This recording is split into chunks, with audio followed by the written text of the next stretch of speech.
Hi, I'm Stuart Shepard. This is Stoplight. Can you feel it? There's a change in the air. Some people thought there was no hope for the future of the country, that the nation had somehow turned on its axis and would never be the same. I never gave up. Here's why. Change requires a timeline. There's what happened a while ago, and there's what happens next. There's then and now.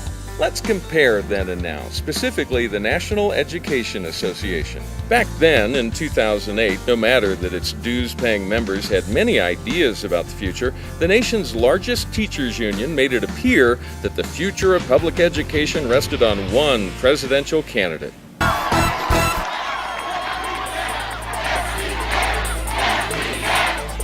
Yes, we can. I see the movement and the excitement and him energizing a whole group of people that have not been involved in politics before. Back then, there were t-shirts and signs and buttons. NEA for Obama.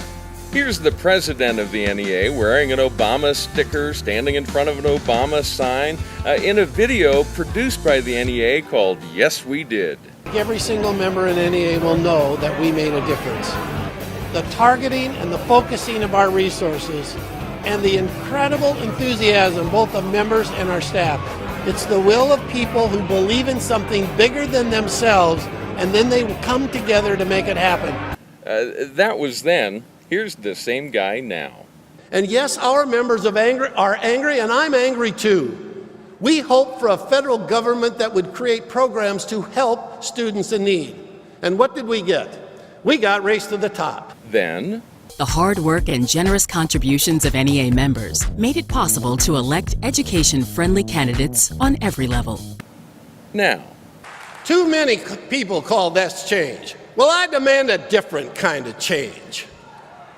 And I'm not willing to settle for just holding the line. I want more. I demand more from our policymakers.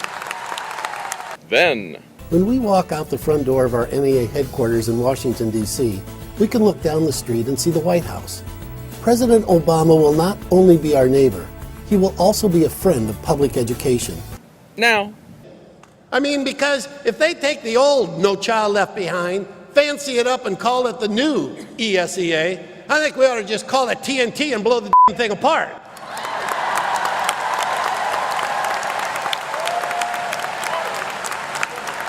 So I can almost hear you thinking, what's Stuart getting at? Well, mainstream media outlets have what I call a parts bin story they love to run now and then about how Christian conservatives are fractured, split, divided, cracked up. There's a rift. They just can't get along. But how many stories are you hearing now about support for President Obama's policies fracturing, splitting, crumbling to the ground? So, even though you may not be able to see it on television, change is out there.